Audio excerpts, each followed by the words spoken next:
Alam mo bang madami kang hawak na oras kada araw? Pero madami dito ay napupunta lang sa mga maling bagay na umuubos ng importanteng oras mo. Kaya minsan wala ka ng time para sa mga dapat mong pagtuunan ng pansin. In this video, didiscuss natin ng 15 bagay na nagnanakaw ng iyong oras at atensyon na humahad lang sa iyong pagyaman. Sigurado ako marami ditong magigilty sa pang-5. Pero before we start, like mo na rin ang ating video. Kaya kung handa ka na, let's go!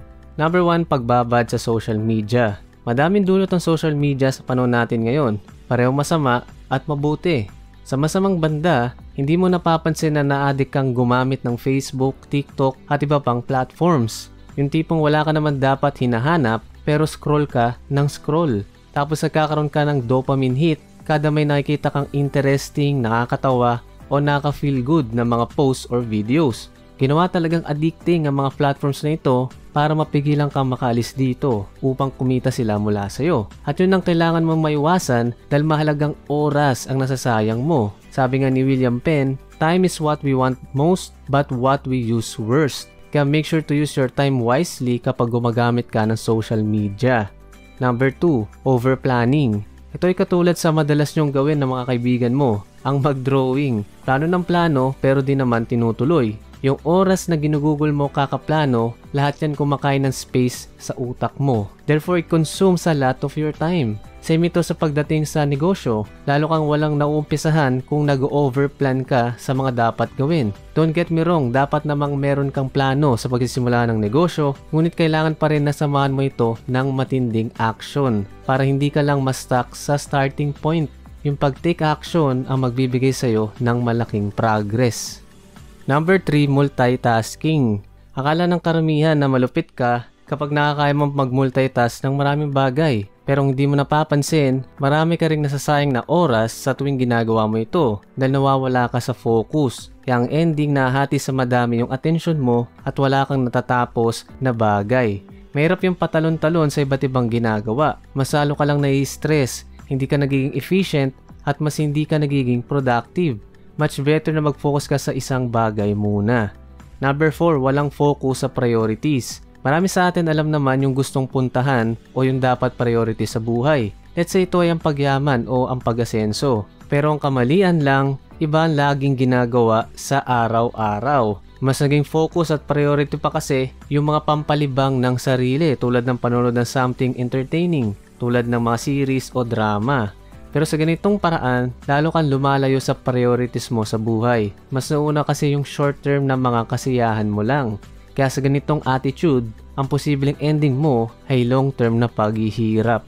Number 5, pakikipagchismisan. Daily routine mo na ba makipagchismisan? Hindi ba lumilipas ang iyong araw nang hindi ka nakaabang sa social media, nang hindi mo kachika ang Mars mo para lang pag-usapan ang buhay ng may buhay? Ito ay masama na kapag ginawa mo na araw-araw dahil unti-unti mo na itong nagiging habit na mahirap pigilan. Tapos nakaka-apekto ito kung paano ka mag-isip sa buhay ng ibang tao. Nagiging masyado kang judgmental. Kung di naman ikaw si OG Diaz na trabahong tsumika, marami pa tayong ibang bagay na dapat ginagawa, nakikita tayo ng pera, imbis na unahin i-check ang Messenger, TikTok at Facebook para sa mga latest na chika. Sabi nga sa isang quote, poor minds talk about people, great minds talk about ideas. Kaya pansinin mo yung mga payaman, mga kwentuhan yan madalas about business at opportunities. Madalang na topic kung sino yung nag-break na artista. Number 6, paglalaro ng labis. Sinadyang idisenyo ang games para ma-addict ang player. Isa ka rin ba sa mga taong hindi kayang hindi maglaro ng games sa loob ng isang araw? Kahit nga buong maghapon hanggang madaling araw, nagagawan mo ng paraan na mabigyan ng oras ang paglalaro. Pero bakit hindi mo kayang bigyan ng oras ang pagbabasa ng libro o ang pag-research sa isang negosyo? Dapat nga mas matindi yung focus mo sa paghahanap ng ways para mapalago pa ang iyong pera. Pero ang nangyayari, pinapalago mo lang yung pera nung gumawa ng games. Wala namang masama sa paglalaro kung ito ay pampalipas oras lang. Pero yung tipong dito na umiikot yung free time mo, for sure na di ka talaga yayaman. Number 7, perfectionism. Dahil gusto mong sobrang perfect na mga bagay, di mo napapansin na gumugugol ka na pala ng sobrang oras. Ang ganitong pag-uugali most of the time, hindi maganda ang dulot sa'yo. Kasi sa kaka-perfect mo, wala ka nang natapos. Minsan mafo-frustrate ka pa sa sarili mo dahil hindi mo na perfect yung ginawa mo.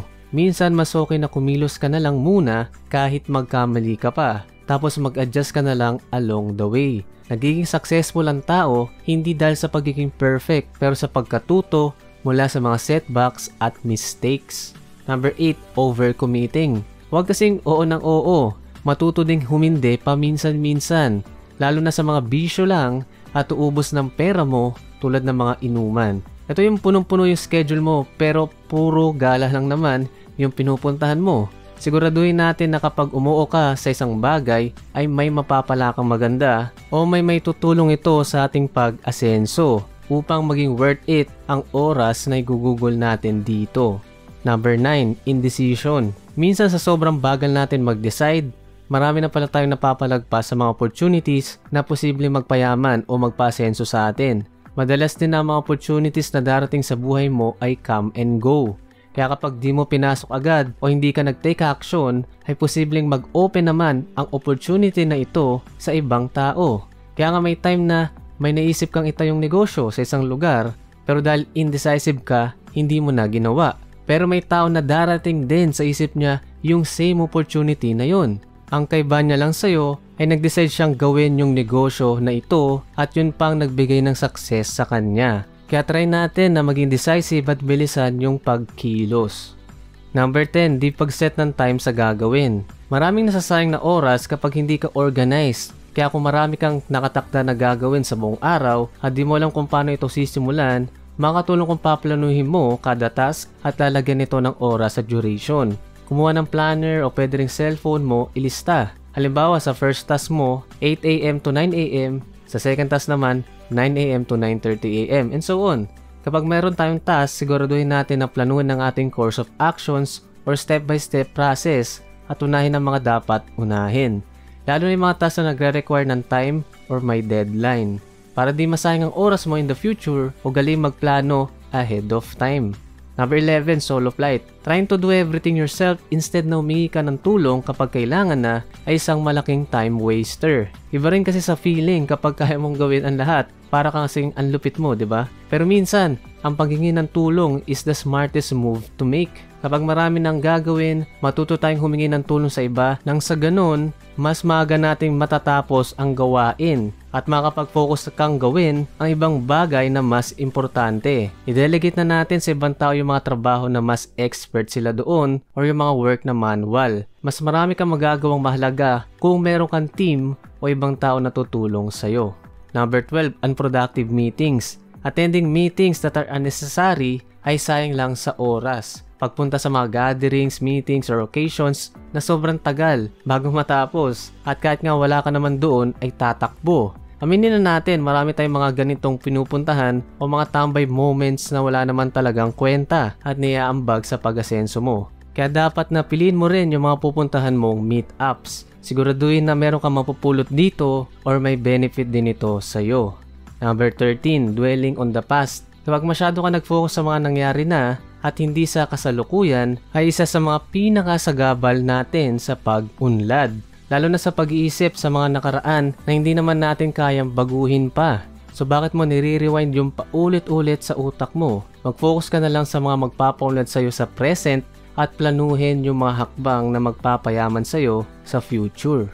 Number 14, di pagtama sa kamalian. Dalawa lang naman ang kaya nating gawin sa ating pagkakamali. Yun ay tumakbo o matuto. Kapag tinakbuhan natin ang pagkakamali, doon tayo nagkakaroon ng pagsisisi sa huli dahil pinili mong huwag itama ang sarili mo at lagbasan na lang ito. Pero kapag tayo willing matuto, dito ka nagkakaroon ng growth at character development na isa sa mga steps ng pagyaman, which is self-improvement. Ika nga, learn from your mistakes. Mapaugali man yan, mapatrabaho at kahit sa business pa. Kailangan natin matutunan na sa bawat pagkakamali ay may lesson na matututunan upang hindi na natin ito maulit at sayangin pang muli ang ating oras.